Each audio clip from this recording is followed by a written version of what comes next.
Hey, everybody. Welcome to lecture two of the producer preparing for production. At this point, you have already watched, I believe, the first lecture, hope the first lecture, and you've also been able to interact some with Professor Riley. So I hope that this has been helpful. Again, this is a weird way to teach this class, but we'll do the best we can with what we have. Um, this is actually my second attempt at a lecture. I did a lecture on Monday, which I will continue to try to do, which would have posted hopefully on Tuesday, but due to technical issues, that lecture was erased. So hopefully this gets recorded and posted in time for you all so that you can watch this, learn what you need to learn. Because again, week one's assignment was to acquire and read the script for Almost Famous. Week two's assignment is to start doing your breakdowns on Almost Famous. And so this class is going to go over how to do breakdowns, how to start the process of breaking down a script and preparing for production.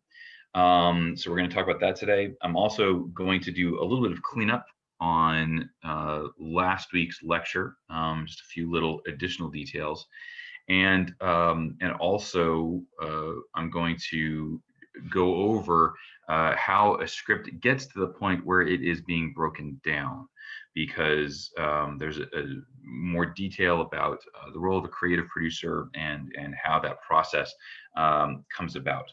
So I'm going to I'm going to start today just by cleaning up, bridging the gap between last week's lecture and this week's lecture. Last week, we talked about the difference between sort of the creative producer and the physical producer, the different types of producers on a project, their various roles and responsibilities.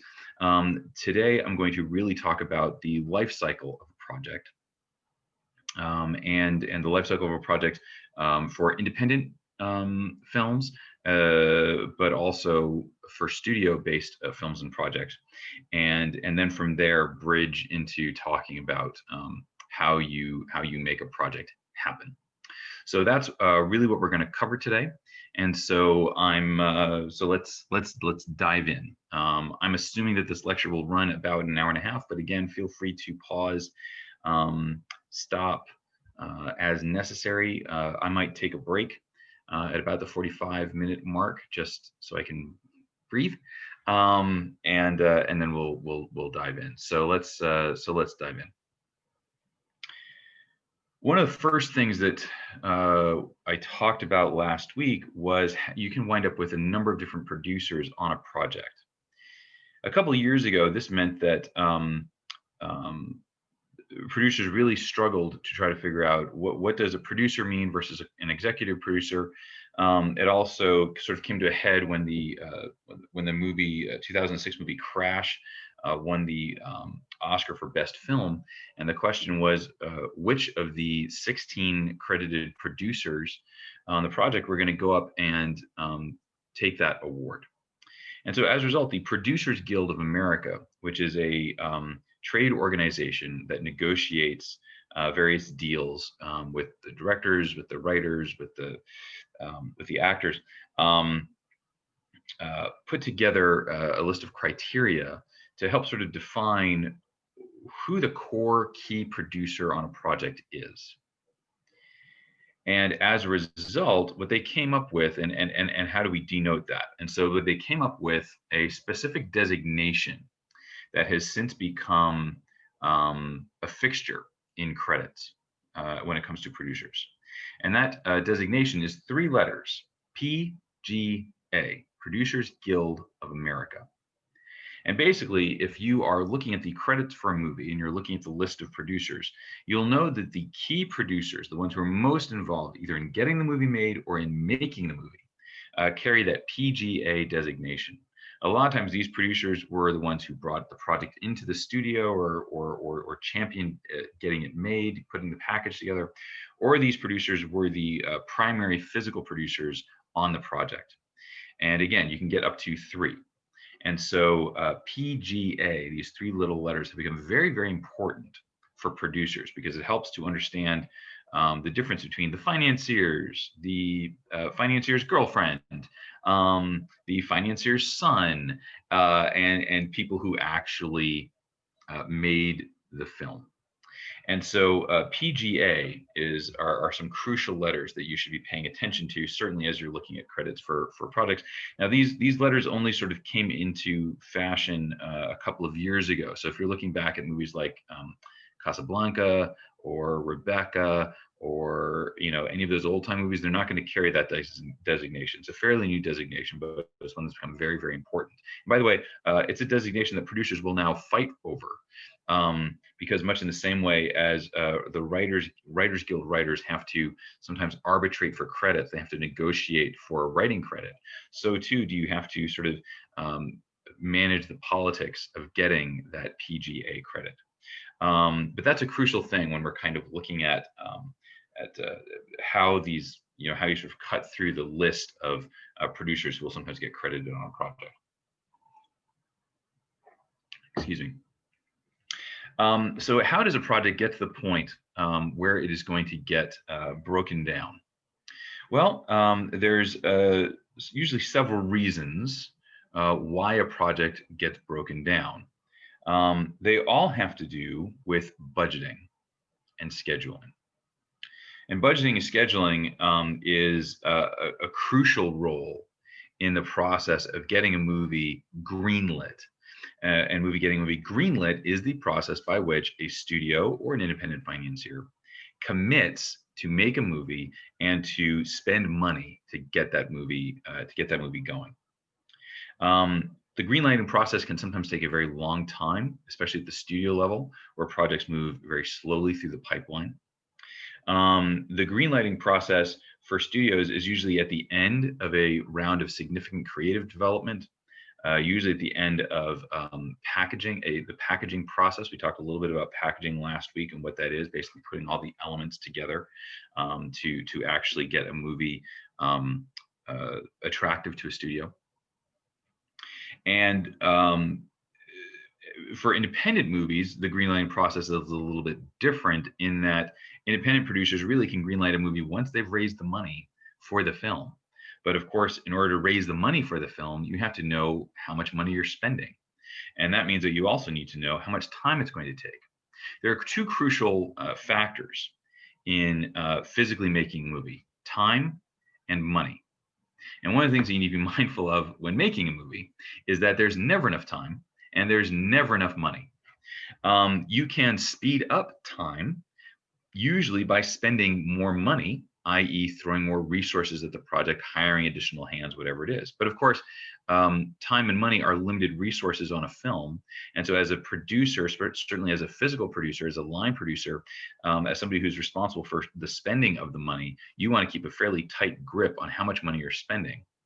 There's a sort of cardinal rule in budgeting a movie where you don't want to under budget a movie. You don't want to assume that it's going to cost less than it actually is going to, because the cardinal rule for budgeting is that if a movie goes, if you under budget a movie, it doesn't go over budget by a little bit. It goes over budget by a significant amount. So the budgeting of a movie becomes crucial. How does that process start? How do you do that? How do you make this work? Well, this is what we're going to be talking about over the next couple of weeks as we talk about the process of breaking down the script act, breaking down the different elements involved in the script, and that is of course going to be your assignment for this week, which is breaking down the first 30 pages of Almost Famous. By the way, this homework assignment will be due into my mailbox by 3 p.m. on Tuesday. So please do turn in those 3-ring binders with your broken down first 30 pages of Almost Famous into my mailbox Tuesday at 3. And if you turn them into me Tuesday by 3, I should be able to turn them back around to you so you can continue the various homework assignments that are due for this class. So next Tuesday at 3, those 3-ring binders will be due into my office, into my mailbox in the 220 building. Please feel free to email me if you have questions about that, if there are issues involved with that. So there's a couple of things that producers can do when they are trying to start the process of evaluating how much time and how much money to throw at a project. And it really does start with the script. And again, we're going to be talking about two different approaches to the greenlighting process. The first is independent films, the second is studio-based films. But it always starts with the script, and it always starts with the circling back to a phrase we used last week, the IP, the intellectual property that the project is based upon or is inspired by or whatever it is. And I just wanted to make sure that we understood what intellectual property means. Because we are talking about the studio system in particular, which is very risk averse when it comes to making movies. Studios are really focused on pieces of IP that are attractive to them in that they create multiple revenue streams, multiple revenue possibilities. And this means that the IP that studios are particularly interested in are IP that lends itself to franchise possibilities. This means that you can see sequels emerging from this particular project. You can see video games emerging from this particular project. You can see toys emerging from this particular project, novels, TV or streaming possibilities, soundtrack, clothing, all this kind of stuff. Studios are very interested in IP that can create additional revenue. Part of why they're interested in doing this is because it's so expensive to make a film that you're looking for as much revenue possibility from the film as possible. Also, one of the things that studios take into account when they are considering material is they are looking for material that is typically 4-quadrant movies. Some of you have heard me talk about this before, but basically Hollywood carves up its audiences into 4 quadrants: males over 25, males under 25, females over 25, females under 25. And Hollywood is very interested in trying to figure out, okay, how can we get the most bang for our buck in terms of audience appeal? And so if you can create a movie that a grandmother and her 12-year-old grandson both want to go see, that becomes very attractive. That narrows significantly the scope of material that Hollywood is interested in, that Hollywood is going to greenlight, that Hollywood is interested in financing. Those movies tend to be more expensive because the movies that tend to be 4-quadrant movies tend to be bigger budget films that can promise an audience a high degree of spectacle. A lot of times those movies are in 3D. A lot of times those movies are animated, because if you're given the choice between trying to get a boyfriend and a girlfriend to go see a movie and a whole family to go see a movie, you're going to go after the whole family, because you might get 6, 7, 8 people in those seats as opposed to 2 people. And because you're looking at the kind of spectacle that can attract a family, you're looking at stories that the family already knows, that the family already feels comfortable with, that mom and dad feel safe bringing their kids to, blah, blah, blah, blah, which is why a franchise like How to Train Your Dragon, the Pixar movies, the Marvel movies, these are established brands and established stories with built-in nostalgia value that a family will trust. And as a result, that's where Hollywood is really interested in spending the majority of its money and the majority of its resource and the majority of its time. They're looking for 4-quadrant movies, family films, that can be attractive to the broadest possible audience. And they're attracted to 4-quadrant movies because those movies tend to translate well internationally. Even if now, this does not mean that Hollywood is looking for kids films. A film series like the Fast and the Furious series is PG-13, but the Fast and the Furious series has become, for all intents and purposes, a family franchise. It's certainly at the center of the themes that their producer, Vin Diesel, is really interested in tapping into. And while the Fast and the Furious movies have a lot of high octane action and a lot of big spectacle, they're the kind of movies that you can take a 7 or an 8-year-old to, and they're not going to be their sensibilities aren't going to be offended. These movies trail the PG-13 ratings line, and anything that smacks of being R-rated tends to get cut away. Now, obviously, these aren't the only movies that Hollywood is interested in making. There have been other franchises that have been released over the last couple of years. The 50 Shades of Grey franchise, which is obviously heavily adult-oriented, an R-rated, not a 4-quadrant film, really only a 2-quadrant film, adults over 25, both males and females. But because those books were based on bestsellers, that audience is highly defined and is demonstrated an interest in going to see those kinds of films. So regardless of what the rating situation might be, Hollywood is still very interested in movies that can appeal to the broadest possible audience. And we've talked before about genre in terms of what projects will catch Hollywood's eye because of the broadened international focus in box office. Action films tend to be very attractive to Hollywood. Comedies have really kind of gone the way of Netflix. Family films are still attractive. Obviously, superhero films and comic book type films are attractive. But one of the things that, again, you need to be mindful of is that these movies are very expensive to produce. As a result, it makes it harder for younger filmmakers to break in because the intellectual property, the access to intellectual property is really restricted to producers, creative producers in particular, who have first look deals at studios. We talked about this last week. So if you are a young filmmaker with your $1 million script, budgeted script that you think you can make for $1 million, the Hollywood studio system is not really the place for your project, unless you're pursuing, distribution through a smaller distributor like Roadside Attractions or obviously A24. They're looking for different types of material. They're looking for smaller, more quirky type stuff.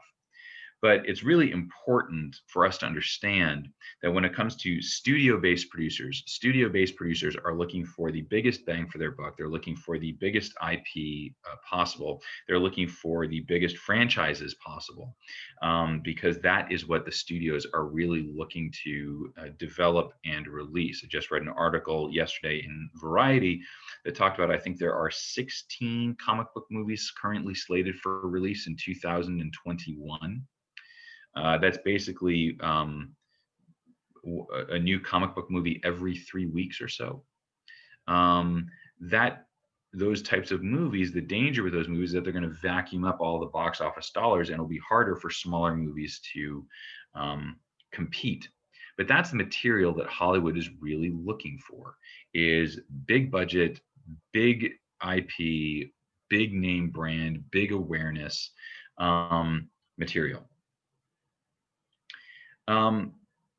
So let's say you're a young producer, and let's say that you have a project. Let's say you're trying to figure out how to find your own IP that could be attractive to studios, because studios are desperate for this kind of IP.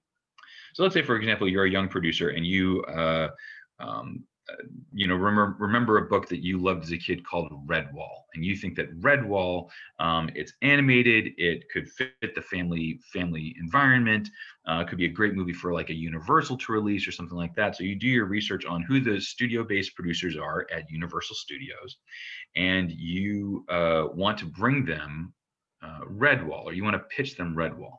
Well, the first thing you need to be mindful of in terms of IP is that when it comes to IP, you cannot pitch material that you do not own or have access to.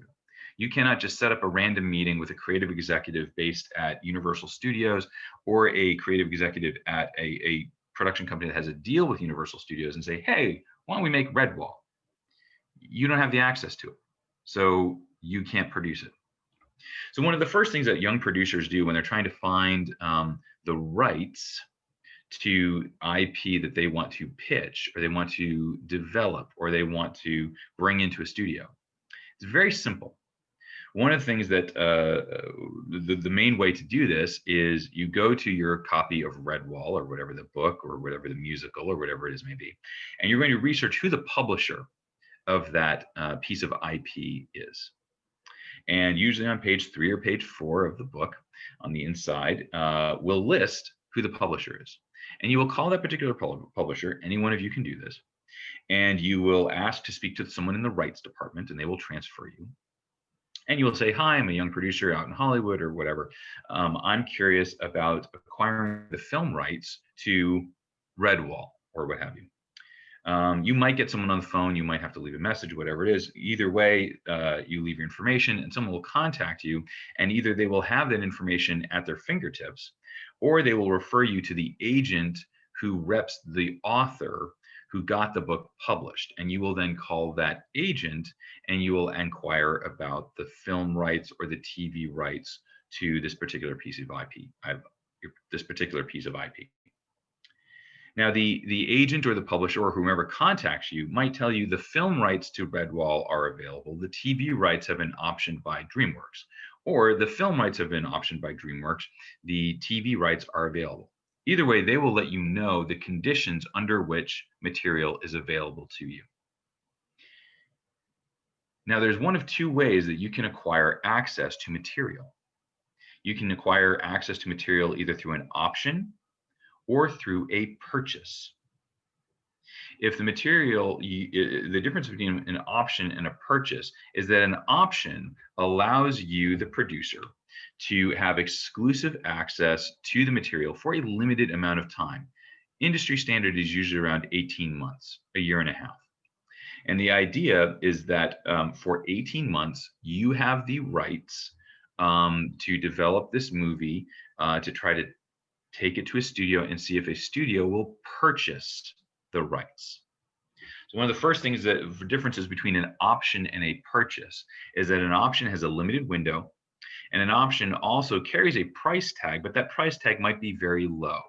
Usually at the, at the larger budget, larger project level, you can acquire an option to material for about $3,000, sometimes less, sometimes more, 3 to 5 grand, but 3 grand is usually a good barometer. And that gives you 18 months or so. You'll negotiate it in your option contract, which you will have to generate. And it says a certain amount of time that you are paying for the rights to a particular piece of material. If at the end of 18 months, nothing has happened with the project, guess what? The author gets the rights back to her or his material, and you are out $3,000 to $5,000. You don't get that money back. That money has gone away. There's a limited timeline. There's not very much money involved in an option. If you are a producer who gets the optioned film rights, by the way, you need to make sure in the option what those rights are. Are you getting the film rights? Are you getting the TV rights? Are you getting video game rights? Are you getting soundtrack rights? There's lots of rights associated with a particular project. In the terms of scripts and pre-existing sort of IP or intellectual property that you are going to get the rights to, it usually comes down to film rights or television rights. Sometimes there might be video game rights as well, but for the purposes of our conversation, we're talking about film or TV rights. Now, if you are a young writer and you have written an original script, God bless you, and you meet a producer who is interested in your original script and he wants to take out your original script and bring it around to the studios, you have to sign a similar agreement with this producer. It's an option or it's a purchase. Now, for writers who are optioning material to producers, you can do everything from what is commonly referred to as a dollar pickup deal, which basically means that you option the rights to this particular producer for $1. Usually this happens with either young producers or producers who don't necessarily have studio access or have a studio deal. They are sometimes independently financed, which means that they're a lot of times working for free. And that grants these producers a limited timeline, a limited opportunity to make things happen. You can also inquire about a purchase of your script to the producer, but you should be very careful about who you sell a script to. And you should also make sure that if you're going to sell the script outright, and i.e., you don't have any more rights to the material, you've given up all rights to the script, you want to make sure that they're paying you commensurately for what you are giving up, because you are in essence giving them your IP, and they can do with it what they will. The Writers Guild of America sets the minimum for what a script can be purchased at as $80,000. Now, you might make a more of a low budget deal. I've had friends that have sold scripts for $25,000 or $50,000, whatever it is. Just know that, the difference between a purchase and an option is that a purchase, you lose all the rights. You lose all access to the material. It becomes the property of the producers, and they can do with it what they will. So you want to be very careful about what you give up if you are a young writer. If you are a producer, and if you're a producer, especially an independent producer, let's say, so you've reached out to the agent who reps Redwall, and you have gotten you figured out what the right situation is, and you've negotiated over email. You've put together a contract for an 18-month window to option the material, and they've agreed to all the terms. That's fantastic. The question now is, what do you do with that piece of material? Do you hire a writer who can adapt that material into a script? Do you develop a pitch and bring it to a studio and hope that the studio will take an option or purchase the project?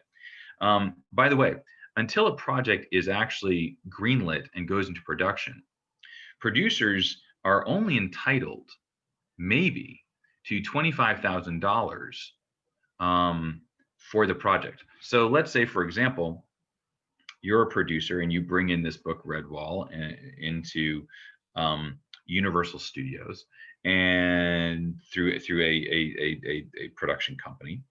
And let's say that Universal Studios says, great, we want to buy it. We want to buy the script, we want to buy the book, we want to buy the rights, whatever it is. That's fantastic. What they are paying for are the rights to the material.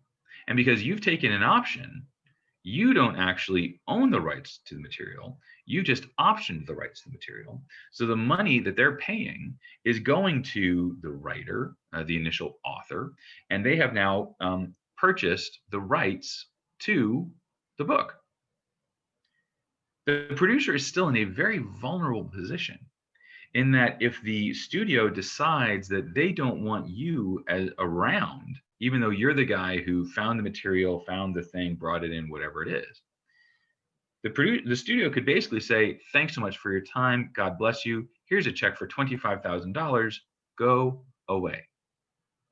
And it happens more often than you think. There was a situation a couple of years ago where Warner Brothers was interested in remaking Godzilla. And Dan Lin, who is a very prominent producer in Hollywood, he has a deal at Warner Brothers. He brought Godzilla to the studio, pitched them on doing Godzilla, said, you guys should do Godzilla, I can get the rights, whatever. And he did. And then what happened was the studio kicked Dan to the curb and basically gave him a $25,000 check, cut him out of the project, and said, thanks so much, good luck, and God bless. Now, sometimes producers who stay on a particular project and actually shepherd the project through production can be entitled to millions of dollars. Chuck Roven, who is a very successful physical producer here in Hollywood, he has shepherded all of the DC Comics movies to the screen, worked very closely with Zack Snyder and all of that stuff. I wrote a movie for Chuck's company a couple of years ago, and I was amazed when I learned that Chuck gets $6 to $7 million per DC Comics movie that he pushes through the pipeline. So producing a project, if you are able to stay on the project and actually get the movie made and make the movie through the studio system, you can do very well for yourself. Now, by the way, that's not money that Chuck pocketed personally. He has his company Atlas Entertainment, so he has to pay overhead, for all of that. So all that stuff is kind of tied up in the money that he makes. But still, it's very lucrative financially if you can be a physical producer who stays on a project and shepherds a project through. The studio will pay you a significant amount of money, but that means that you have to fight really hard. And until you're on the set and until you're through production, you are vulnerable, even as a physical producer, of getting fired by the studio, who might say, you know what, we don't want to pay you $6.5 million. Your overhead is too expensive. Your deal is too expensive. We're not going to pay that money. Thank you. We bought the rights to this. So gone. You're gone. So you want to be very careful as a producer, and you want to make sure that your contracts are very clear. You want to make sure what you're signing up for before when you make your deal with the studio. But let's say you bring in your project to the a production company who has a deal at Universal, and they read the cover, they read the script, or they read the book, or more likely they read the coverage. And I want to make sure that we understand that when a project gets submitted to a production company, and certainly to a studio, one of the first things that happens is that the project will get covered. And what that means is that an assistant or maybe a low-level creative executive will read the book, or will read the script, or will read the musical, or will read whatever it is, the New York Times article, whatever the piece of IP is. They will read it, and they will type up a 3 to 4 page document called coverage, where they summarize the project, they summarize its strengths and its weaknesses, and they give a yes, no, or maybe, in essence, a purchase, consider, or pass box, and they will indicate on the coverage form what of those 3 responses the project will receive from the studio. And that coverage, a lot of times, by the way, is what the studio head might read, what the producer will read. They might not actually read your material. They may be, to use industry parlance, they may be exposed to the material. They may be familiar with the material. They may know what the material is, but that doesn't necessarily mean that they've read it. In part because, again, remember what we talked about last week, production companies, producers who have first look deals with studios are the producers who are the ones who primarily deliver content to the studios. The studio is a vast organism of many different parts. And as a result, executives at the studio level are oftentimes juggling maybe 15, maybe 20 projects on any given day. So this means that anything new that comes into them, first of all, it's very competitive to get studio dollars. And it's also very competitive to get a studio executive's time. Paramount, a number of years ago, 13 years ago now to be exact, purchased DreamWorks because they did not have franchise quality projects on their own. And they believed that DreamWorks would be able to give to them Steven Spielberg branded content. And so basically they looked at DreamWorks as a production company rather than a movie studio, which is what DreamWorks was. And they looked at DreamWorks as a production company who would deliver content to them that they could then service, supervise, release, make the money off of. In essence, Paramount was looking to act as a distributor rather than fully be involved in the creative process. Now, some studios might be more involved in the creative process and others may not be. But either way, producers with first look deals at studios are increasingly leaned on to be the ones to bring projects to the studio. So that means that having a Jerry Bruckheimer, having a Gail Ann Hurd, having a Chuck Roven, having that kind of stamp chunk on your project is a big deal, which means that you really don't want to be trying to bring a project to a studio yourself. And by the way, if you're a writer on your own, you can't mail scripts to the studios. The studios have what is referred to as a no solicitation policy, which means that any script that is mailed to the studio unsolicited, they didn't ask for it, will get burned or shredded or destroyed. Either way, you're never going to see it again. So studios are very selective in terms of who they take material from. And it means that you need to have an agent, have a manager, have a lawyer, but most commonly, you need to have a relationship with a producer who has a first look deal at a studio. And by the way, in order to build a relationship with a first look deal at a studio, those young executives, they're always looking for new reels. They're looking to get to know graduates of USC and UCLA and Chapman and things like this. So they're constantly looking for young filmmakers. They'll go to film festivals. You know, they're trying to track who's young, new, and hot, and also cheap. And so if you can get on the radar of a young creative executive, if you can build those kinds of relationships, those relationships can be very valuable because those people will champion your project all the way up the chain. But it's a lot of work and it takes a lot of time. And as a result, things move very slowly. I wanted to just kind of lay that out so that you understand what the process is before a studio even gets a script to the point where it might consider giving it a green light. And it means that you've got to be mindful of what the studio's current mandate is. We're looking for projects that will appeal to a 4-quadrant audience. We're looking for projects that will appeal to a female audience. We're looking for projects that will appeal to a diverse audience. Diversity, inclusivity, those are significant mandates right now at the studio level. And it means that they are greenlighting certain projects and they aren't considering other projects. So if you are a young creative person, a writer or a writer director or a director, or wanting to be a producer, you need to be mindful of what those studios are looking for, as well as the tastes of whoever you are building a relationship with. I just was emailing an agent today at an agency here because I have a project that I think she would be very interested in. And so I reached out to her and said, hey, I have this thing. I think you might like it based on every conversation we've ever had. And she sent me back an email 2 minutes later and said, yes, that sounds amazing. I would love to read that. Please send it my way. And we went back and forth by email for a couple of minutes after that, because I know what her tastes are. I know what kind of story she's drawn to. I know what stories she's looking for. And it also kind of fits with what a particular current studio is looking for as well. So you cannot afford to ignore the fact that long before you even get to the process of scheduling and budgeting a project, you need to know what kinds of projects studios are looking for, what kind of material. Because I think one of the big mistakes that creatives make is that they focus solely on good material. And by the way, you can't ever ignore the power of good material. But you also need to focus on the right material. What kind of stuff are studios currently looking for? Now, that's not necessarily what's currently in the movie theaters or in the marketplace.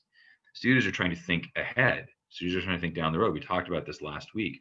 Great producers have something that is called taste, and they have a taste for what's coming down the road.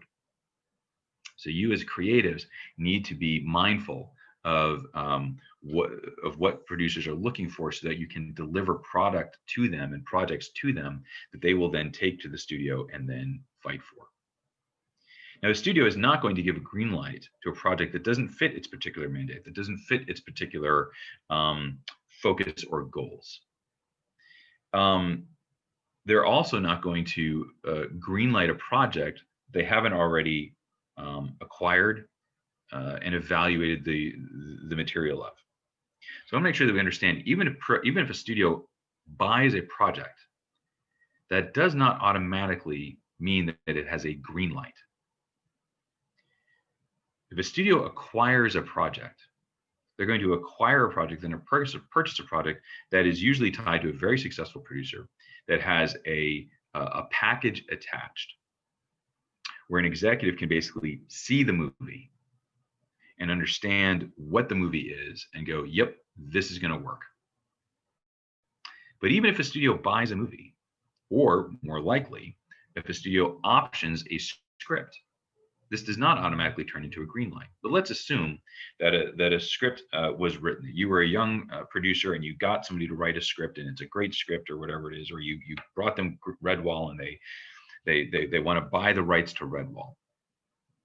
Just because they bought the script, just because they bought the rights, does not mean that you've got an automatic movie. You've got the possibility of a movie. But then a studio is going to invest in a script. And by the way, script investment is relatively cheap. And it's only after they have a script that they're going to then run their budget numbers and figure out what the value proposition of the project actually is. And you can't really do a solid value proposition of a project until you actually have a script in front of you and you can figure out how expensive is this going to be? How much time is this going to take? Where in the world can we shoot it? What's the plan? What's the production plan? So it can take a long time for a movie to go from even being purchased to getting a green light. And the process by which a movie goes from being purchased or script goes from being purchased to a movie being greenlit is the process of budgeting and scheduling. And in order to do that, the studio has to make its value evaluation and understand the value proposition. And the value proposition is very simple. The math of value proposition is very simple. The math of value proposition is simply cost and potential revenue. And so value proposition for a studio is potential revenue minus cost equals value. And the potential revenue of a project may change because if you have Chris Pratt and Sandra Bullock attached to your movie, that's one value proposition. If you have Casper Van Dien and Dina Meyer, that's a very different value proposition. Dina Meyer and Casper Van Dien are two people who were involved in the making of a movie called Starship Troopers 23 years ago, and now they are in like Z-list movies that get made for like $400,000. So their value proposition is very low. So you want to make sure that the value proposition of your movie is very high. And the only real way that you can do that is by focusing on the last thing that I want to talk about when it comes to IP, which is you're looking for a high concept movie. A high concept movie is a phrase that was first coined in the 1980s by Michael Eisner, who ran Paramount. A high concept movie is a movie that sells itself in one sentence. A teenager goes back in time and meets the kids who will grow up to be his parents. An alien descends from the sky and is marooned on Earth and makes friends with some local kids. A private investigator teams up with a cartoon rabbit to solve a murder in 1940s Hollywood. Right? These are movies that they sell themselves in this sentence. One of the best, more recent examples, Will Ferrell drives a NASCAR car. These are movies where in one sentence, we understand what it is. We get it immediately. And Steven Spielberg, by the way, was for an awful long time the king of a strong value proposition for studios, which is high concept, low budget. If you think about E.T., E.T. Cost, I think, $8 million in 1982. And the most expensive thing in E.T. was E.T. and the visual effects. These were not star-driven movies. These weren't driven by big actors, big names. Michael J. Fox was not a huge star in 1985. And as a result, the concept sells the movie. But, a high concept, big budget movie is a little more challenging to a studio to greenlight than a high concept, low budget movie. The Goonies, group of misfit kids go on an adventure to find missing pirates and a lost treasure. High concept, low budget, very cheap, very inexpensive to make. So one of the things that you always want to be thinking about is making sure that your value proposition is as strong as possible. If you've got Robert Downey Jr. In your movie, that's great. That's a strong value proposition. If you don't, you've got to try to figure out, okay, what's the concept that's going to make a studio sit up and pay attention? So thinking conceptually, thinking about what a movie is, thinking about what the movie is crucial, I think, for young producers and for young writers and for young creatives. If you're going to sell a movie, you want to make sure that there's something hooky about it. There's a hook there. There's something appealing, something people are going to go, ooh, I see the poster. I understand. I know what the title is. That's a movie I have to go see on a Friday night, as opposed to, I'll wait for Netflix. So that's the last thing that I want to say about IP is that in addition to being 4-quadrant, in addition to trying to make sure that it fits a studio mandate, you want to make sure that it also that it's based on a piece of IP that already exists, because studios are very afraid of original ideas. You want to make sure that it's high concept at the very minimum, and if possible, a high concept, low budget. You can make this movie for not 150 or 200 million dollars because that scares a studio. Um, is there a version of this movie that feels grounded and that feels cost conscious? Because again, the studio is going to run their value evaluation based on potential cost and potential revenue. And if the revenue, potential revenue, massively outweighs the costs, fantastic. And that's why, by the way, if you're a producer, one of the other things that you should be doing when you're evaluating projects is you want to be able to say, this is like this. And you want to be able to, if you're going into pitch, especially, particularly, certainly if you're a producer, but also if you're a writer pitching a producer, you want to be able to say, this is like this. And you don't want to do the bad version or the non-successful version of that. You want to be able to go, you remember this movie? This was a hit. Well, this is like that. So being able to have comparables of what has worked before is really, really important for producers when you're trying to bring a project into a studio and get that sort of mythical green light. Now, by the way, a lot of times what will happen is if a studio has bought, let's say, not a script, but if they've purchased the rights to Redwall from you because you were able to get the rights to Redwall and you went in and pitched it to them and they said, great, we want to bring this in, we want to hire a writer. A lot of times what will happen in the studio is that a studio will assign an executive to supervise the project.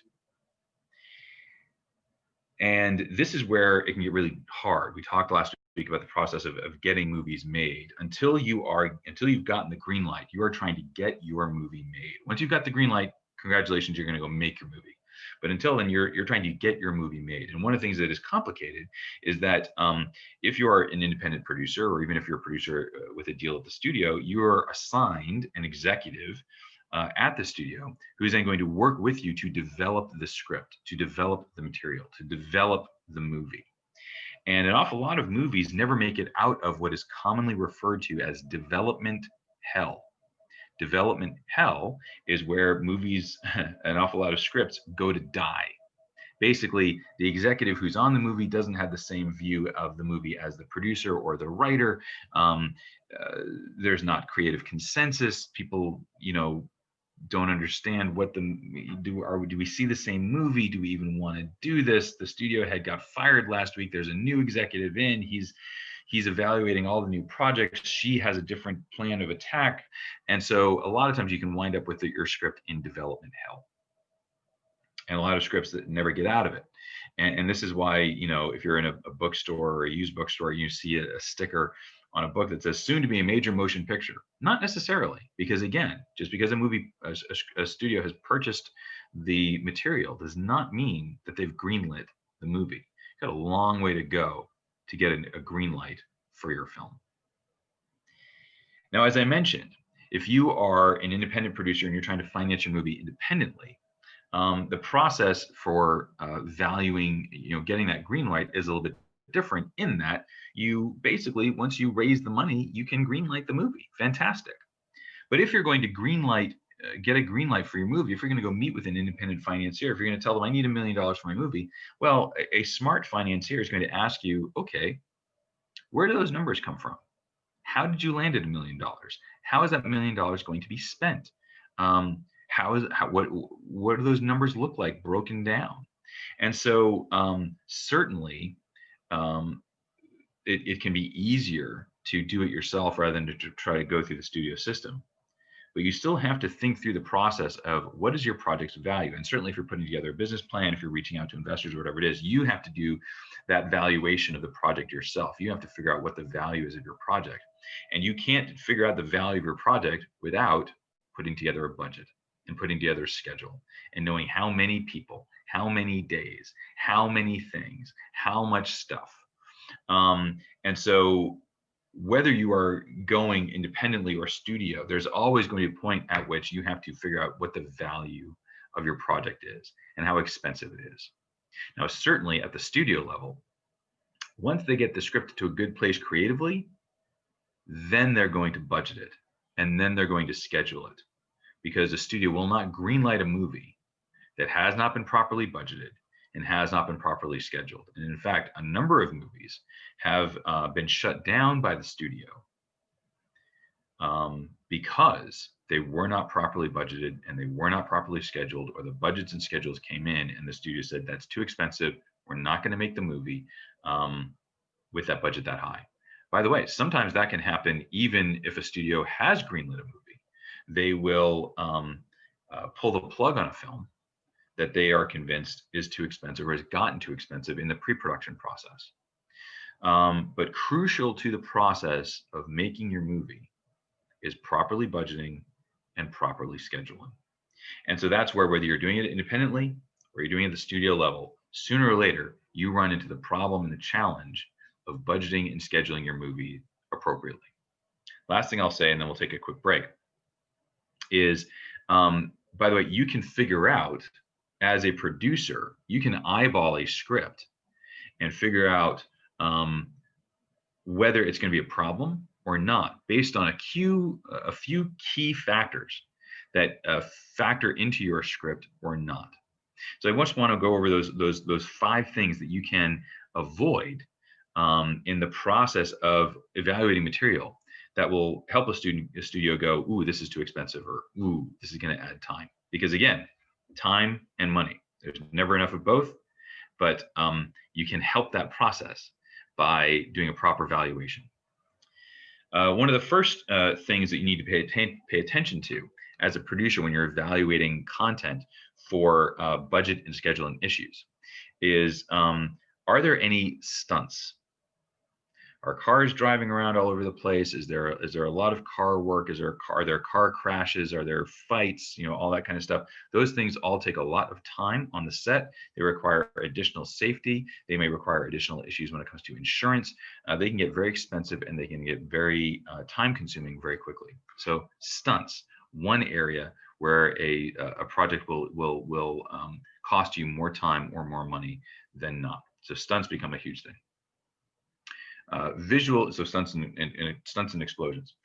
Visual effects, another huge thing to think through in looking at your script. Are there massive amounts of visual effects? Are there big CG things or stuff that we're going to have to do in post, things we have to clean up? All that stuff becomes very expensive and very time consuming.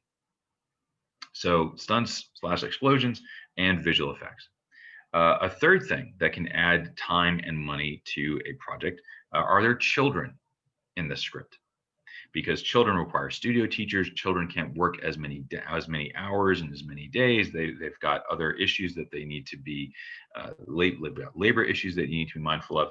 So are there children in your script? Because the more children you have, the more time it takes. It just happens. So stunts and explosions, visual effects, children. A fourth thing that can take a lot of time on the set: does your project have animals?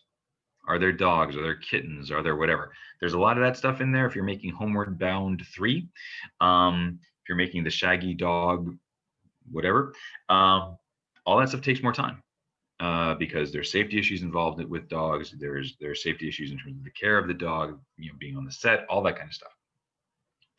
A fifth thing that will slow down your movie: is there anything on the water, ponds, lakes? Are you shooting on boats? Are you shooting out in the ocean? Spielberg's Jaws famously went wildly over schedule and over budget, doubled its budget, tripled its shooting schedule, because they shot out on the water every day, and water takes an incredible amount of time to film on.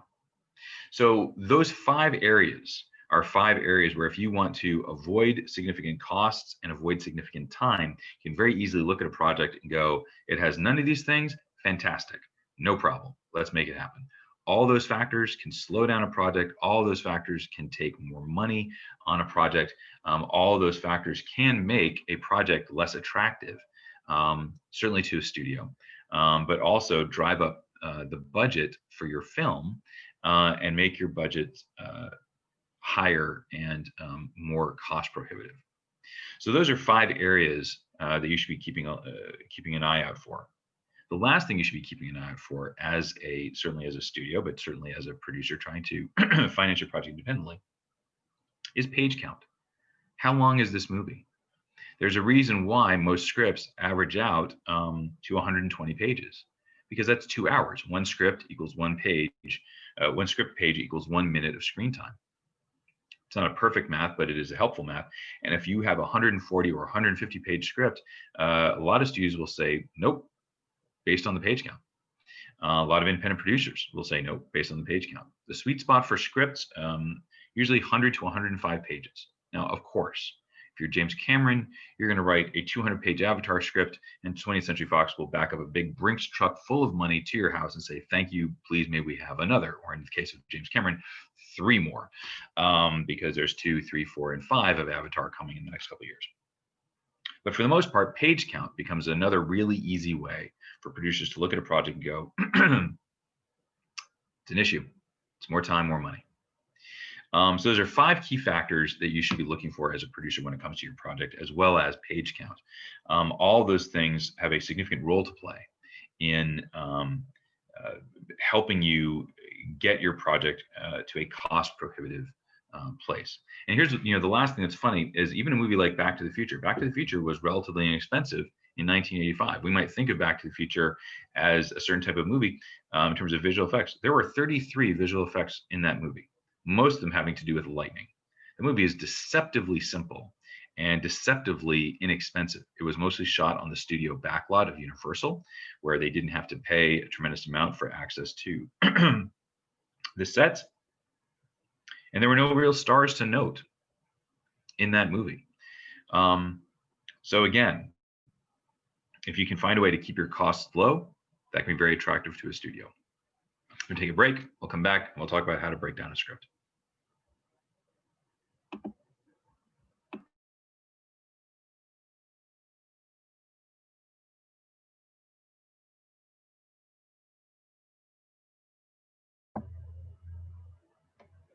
All right, so we're back. Hopefully this next bit will go a little bit faster. Again, I apologize. When I did this on Monday night, there was a whiteboard and there was stuff written down on the board and all that kind of stuff, which was terribly helpful.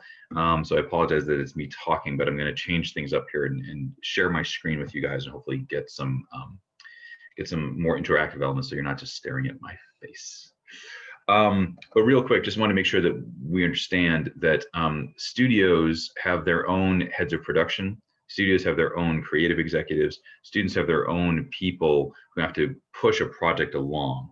So just because you have a production company that's interested in your project or a producer who's trying to push your project, that's great. But at the studio level, it still has to go up the chains of command.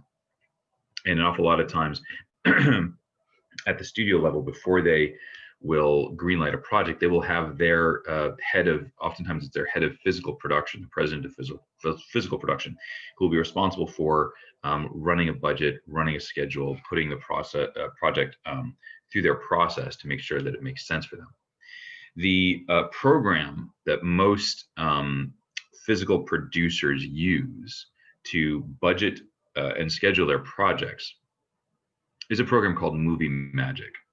Movie Magic allows you to schedule your project, allows you to run a budget for your project. We have Movie Magic at the school, and it's available on a number of the computers upstairs in the editing room, or in the main room upstairs. Not M, but whatever the room is where I usually teach, where I teach directing 1 and directing 2. So what you're all going to do in a couple of weeks is you are going to be emailed a script that you will put through Movie Magic to budget and schedule. Movie Magic is a program put together by a company called Entertainment Partners. Entertainment Partners is sort of the preeminent company in Hollywood, responsible for handling budgeting and scheduling software. So that's usually what the process is, and the program allows you to play with different variables. You can modify things based on number of days, based on whatever you can play with the numbers. And by the way, there are some people in Hollywood who are very successful people who make their money or fairly significant side hustle just doing budgeting and scheduling. So if you're an independent producer and you don't necessarily have the savvy to budget and schedule your own project, you can hire a producer in Hollywood. A lot of times they're UPMs, unit production managers, who are in between projects, or maybe they do it as a side hustle or whatever it is. And for $5,000 or so, you can get a pretty accurate budget and schedule for your project. It's less helpful for people who are trying to pitch their project at the studio level, because the studio is going to run their own numbers on that. But it can be helpful, especially for an independent producer. You're trying to put together a budget so that you can go out to investors and financiers. That can be a very helpful tool for you. So where does this start? Where do you start when you're trying to figure out how to break down a script? Because the process of budgeting and scheduling a script starts with something called breaking down a script. And what breaking down a script means is that you're basically taking every element in a script, from actors to stunts to wardrobe to production design to, fill in the blank, and you are categorizing your script based on those elements. What I want to do here is I want to share my screen, because what I'm going to do is show you all a sample script breakdown sheet. Because what happens is when you are breaking down a script, you're going to start, we're going to get into the colors of it in a minute, but you're going to have a sheet that will allow you to categorize each of the elements in your script. So let me do a quick thing here, because I'm going to try to see if I can make this a little bigger here. I want to view that as an image. So let me now share my script, share my screen, and so we can take a look at what this is. So let me share this here. What I'm showing you here is a basic breakdown sheet. And what the breakdown sheet is for every scene in your script, you're going to generate a breakdown sheet that looks something like this. There's several different formats online. What you're going to do for your breakdowns next week, it doesn't matter to me. Do a search online for script breakdown sheets. There's several different options, several different formats. Find the option that works best for you. It doesn't much matter. But here you can see, in this particular breakdown sheet, we have the set, interior apartment day. We have the scene number, which is scene number 3. We have a synopsis. There's a synopsis there that says intro to the cockroach, whatever that means. We have the name of the production, the name of the film, the Hotel Cucaracha. Sounds great. We have the page count, 2 1/8 page. I'll explain that in a second. Script page and script day, you don't need to necessarily worry about these. But if you see here, when you go into this thing, we list out the cast members who are in the scene: Barney, Chubby, Amanda. We have extras. There are no extras in the scene. We have a stunt. There's someone who falls off of a table. We have a slot for vehicles. There are no vehicles to speak of. Props. There's gazpacho soup and a spoon. Special effects. There's no special effects to speak of. The costume. The script says there's a food splattered T-shirt. There's some special makeup involved. There's a beat up face and bruises. There's some special sound that the scene requires, a bleeding of buzzer scurrying, but note that we're going to do that in post. Set dressing. There's some specific set elements, the air conditioning and a grate. Is there any greenery? No, there's nothing in there. There's no animals. There's no livestock. There is music. There's cartoon music. There's special equipment. We know we need a slow motion camera for the scene. And then it goes in here into the rest of it. But this is a basic script breakdown page. You're going to generate one of these pages for each scene in Almost Famous that you are going to be putting together over this next week. So in the course of 30 pages of the first 30 pages of Almost Famous, I believe there's something like 18 to 20 scenes. And so what you're going to do is you are going to go through the script and you're going to break it down, color coding it, and we'll get into what the color coding is in a minute. And you are then going to use the color coding to fill out a breakdown sheet like this. Now, some breakdown sheets might actually have a line where they flag interior or exterior. So you're going to, if you need to, on the breakdown sheet, you might have a separate slot where you need to indicate that it is an interior page, interior script, interior scene, or an exterior scene. But you need to be very thorough when going through the breakdown sheet pages. And I'm going to have you do this by hand. Now, in Movie Magic allows you to automate some of this process. There is a tool that, for those of you who might be writing your scripts in Final Draft, which is a screenwriting format software, there's a special add-on that you can add on to your Final Draft, which is a tagger. And the tagger will go through your script. It'll read your script, and it will tag all the elements in your script that might then be exported into your breakdown sheet. And then when you open up Movie Magic and you have it interact with the Final Draft tagger, it'll plug all this stuff in. But I want you guys to do this by hand. I want you to do this by hand because it requires time, it requires thought, it forces you to have to read through the script yourself and find all the elements of a scene that are important and necessary. And you're going to highlight them according to specific color codes that I'll give you in a minute. And then you're going to put them onto these breakdown sheets. Part of why I want you to do this by hand is because even Final Draft Tagger is not perfect when it comes to flagging all the different elements. There's still a human element that goes into breaking down a script. The reason why I have you doing this process is because all of these elements add up to time and money on the set. If you do not have this thorough understanding of what goes into each scene in your script, you will not understand why the budget is being spent the way that it's being spent, and you will not understand why things are taking as much time as they are on the set. And so the process of breaking down a script and pulling out the elements that all contribute to the production challenges is a crucial skill for you to have. So I wanted to share this so that you understand what a breakdown sheet looks like. I'll post a sample breakdown sheet in Moodle so you have that as well. But I want to make sure that you understand what this basically looks like. And all breakdown sheets basically have this same, all these same components. So I wanted to share that real quickly so that you understand what happens there. I'm going to stop sharing for a quick second while I change things up and find something else that I want to. Okay, so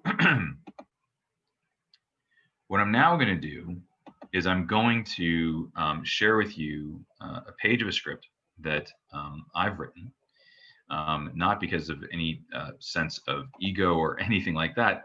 I just want to share with you what happens when you approach the breakdown process, because not only does the breakdown process involve filling out a sheet by hand, but it also is we're going to require you to print out the script and physically work with the pages. So I'm going to share real quick the screen for the first page of a script of mine and show you what you do when you are approaching breaking down a script. So the first thing you're going to do when you break down a script, you see here this cover page. Let me see if I can shift this up so that I can. Nope, that's not what I wanted to do. Let me go back to here. Great. Okay, so here's the cover page. Here's the first page of a script. The first thing you are going to do, once you have printed up your Almost Famous pages, which you are going to do, is you are going to go over to your scene headers, and in the margin of your scene headers, the first thing you're going to do is number the page. You're going to write number 1 for scene number 1. And then the next scene where you see another scene header, you're going to go over in the margin, you're going to write scene number 2. And you're also going to do this scene number 1 here, and you're going to write scene number 1 here. You're going to write it on both sides of the pages and the margins on both sides. Why? Because it helps you to make sure that you know what scene you're in, and you can see it easily on both sides. You're going to mark scene number 2 here for this next header and scene number 1 here. Okay, so we start with scene number 1 right here, exterior Disneyland day, and then scene number 2, Disneyland day. Now note, this scene is an exterior, so on the breakdown sheet, you should flag that this is an exterior shot. And then here, scene number 2 is an interior shot. And so you need to flag the difference on your breakdown sheets between an interior and an exterior shot and scene, because that takes time during your day. Also, you might be shooting one location, different spaces. We've got here exterior Disneyland day. Where are we shooting this? Probably Santa Clarita. I have no idea, but this might be shot on a soundstage somewhere. I have no idea, but there are different scenes, there are different locations, there are different spaces, and so you want to make sure that you know the difference between an exterior shot and an interior shot, because it changes the location. So you're going to flag that on your breakdown sheet, okay? So you're going to note scene number 1, scene number 2. The next thing you're going to do, all scripts are broken down into eighths of a page. This is an 8.5 page script. We've got about a half inch in the margins here, which means we're dealing with about 8 inches of material here on the script. And scene lengths are broken down into eighths of a page. So let's eyeball this script right now. This script, this page, scene number 1, it's not an exact science, but it definitely goes for more than half of the page. So I'm going to say that this scene is 5/8 pages. 5/8. I know that some of you are freaking out. You're like, there wasn't supposed to be math. There's math, but it's okay. So this scene is going to run 5/8 of a page. And so what I'm going to do is I'm going to write in the margin over here in pencil. I'm going to write 5/8 on the side of the page in the margin, so that I know that this scene runs 5/8 pages. Now let's see how long this next scene runs, scene 2. Scene 2 goes on to the next page, and it runs for that full page. So this means that out of 2 pages, we have 5/8 of a page as scene 1, which means that scene 2 is going to run for 1 3/8 of a page. And what I'm going to do is I'm probably going to write over on the margin over in here. Maybe on this page, I will write in the margin 1 3/8 page. 1 3/8 of a page. Not 1 2/15, not 1, it's all done by eighths of a page. So scene 1 runs 5/8 of a page. Scene 2 runs 1 3/8 of a page. I'm going to write that in the margin. And you're going to carry on. We scroll down. So this is scene number 3. Scene number 3 runs for 1 full page, 2 full pages, almost 3 pages. This scene runs for 2 7/8 of a page, because this is a last eighth down here. So we're going to say that scene 3 runs for 2 7/8 pages. You are going to do this for every page of the first 30 pages of the Almost Famous script. You are going to keep track of how long this script is in eighths of a page. And every new scene requires its own page length. Stop and share that. So that's the first thing that you do when you're breaking down the script. You're trying to figure out how, what number of scenes, how many scenes there are, and then how long each of the scenes run.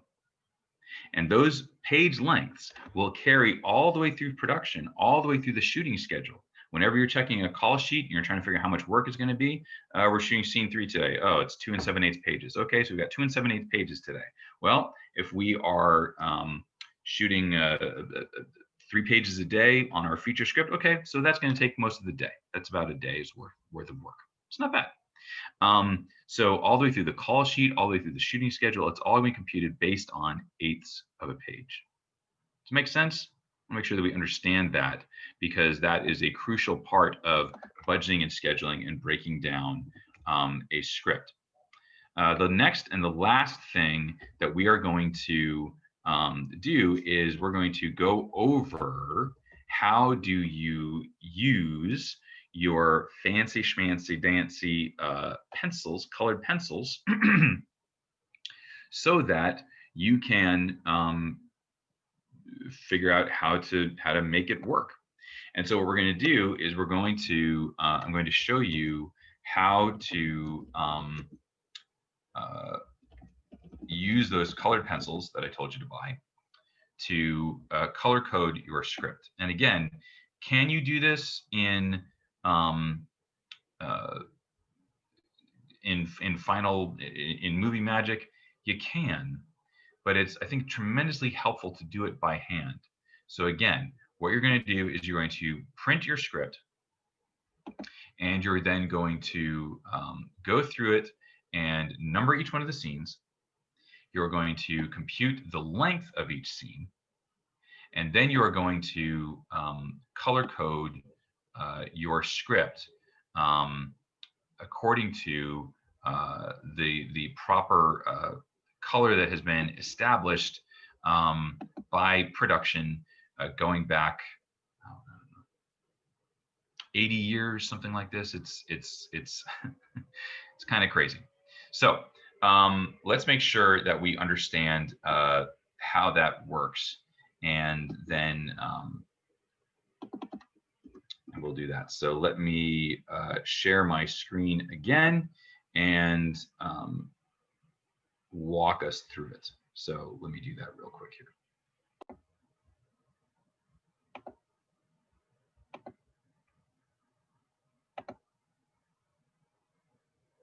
All right, so here we go with the various color coding that you are going to use when approaching this. And by the way, when it comes to production, usually this is the responsibility of the assistant director and perhaps the unit production manager. This isn't usually the physical producer who's actually doing this himself. It's usually the assistant director who goes through the script and either does this by hand or more commonly now, like I said, uses Final Draft, Movie Magic to pull this information out of Final Draft. But again, for what you all are doing, you're going to be doing it by hand. So for when you're going to use the color red, you're going to use the color red for any speaking actor, anyone who speaks, who has a line in the script. Now, when you are flagging these elements, you only need to flag them once for each scene. You do not need to highlight every actor who speaks all the time. You do not need to highlight every line of dialogue or whatever it is. But the first time that a character walks in, the first time we see a character listed in the action line as being present, the first time we see any stuff referenced, we want to make sure that we flag that. So you're going to flag each element once for each scene to make sure that we know what it is. So for the color red, you're going to flag each speaking actor one time, only one time. So the color red, you're going to color red for any speaking actor in a scene. Orange, you're going to flag anything that is for stunts. Any stunt that might require a stunt double or a stunt coordinator. Anything revolving around driving, anything revolving around car crashes, anything revolving around punching or hitting or anything like that, that gets flagged orange for a stunt. Yellow, this is for extras who are silent. Any extras who are needed to perform specifically, but who have no lines. They're a lot of times they're referred to in production as featured extras. They're an extra that we might our lead character might run by and she turns and looks at him or whatever it is. But anything in the action where extras are needed to perform specifically, but they have no lines. So yellow is for extras who are silent. Green is extras who are atmosphere, a group of extras needed for the background. They don't do anything really, but they're just in the background. They're not very prominent. They're just kind of there. For example, perhaps for concert scenes, maybe. So we highlight green for them. Special effects, any special effect that is required is going to get highlighted blue. If there's a pyrotechnic on the set, if there's a burst of something that happens, anything that related to smoke and stuff like that, all that stuff is a special effect. All that stuff you're going to highlight in blue. Props, all objects that are important to the script or used by an actor. If the actor uses it, it's a prop, we're going to color that purple. If, for example, a character picks up a piece of vinyl in a room, maybe, it's going to get flagged as purple. Vehicles and animals, especially if it requires an animal trainer, are going to be highlighted pink. Brown, sounds or music requiring specific use on set, not sounds added in during post, but sounds that we will especially be needing on set. Going to get brown. So sound effects or music that happens on the set on the day. If it works on the day, we're making it brown. Special wardrobe is going to circle stuff, especially if a costume is getting ripped up or dirty during the production. Anything that is specified in the wardrobe is going to get circled. Makeup and hair is going to get an asterisk. Any makeup or hair and attention needed, common for scars and blood. Special equipment is going to get a box. If a scene requires the use of something uncommon, if we're going underwater, if we're using a crane, all that stuff is going to be necessary there. And then lastly, we're going to underline anything that is confusing or that makes us feel uncertain. We don't know what's going to happen. We don't know how this goes. We're going to underline it, and that signifies production notes. And this is how we really approach the color coding, the breaking down of a script. So this is the last thing that you're going to do this week, is you are going to color code the script, and they're going to take all these elements. You're going to highlight all these elements in these scenes, and then you're going to transport them from the script into the breakdown sheets. And you're going to do all that stuff by hand. Is it monotonous? Yes. Is it time consuming? Yes. Is it important? Absolutely. So you're going to do this by hand this coming week. All right. I think that's everything. I feel like I've certainly given you a ton of stuff today. So I'm going to draw things to a close. But again, 3-ring binders with the first 30 pages of Almost Famous will be due into my box by 3 p.m. next Tuesday. If it doesn't make it into my box next Tuesday, I will not be on campus until the following Monday. So I will have no idea if your project has made it, so it will be considered officially late. And since I will not be back until the following Monday, I will have no idea how late it is. So let's just get it to my office by 3 p.m. on Tuesday, and we'll be good to go. Okay, so that's the plan. We will carry on from there. Please do continue on with the reading, and we will continue the discussion next week. Thanks, everybody. Have a good one. Thanks. Bye.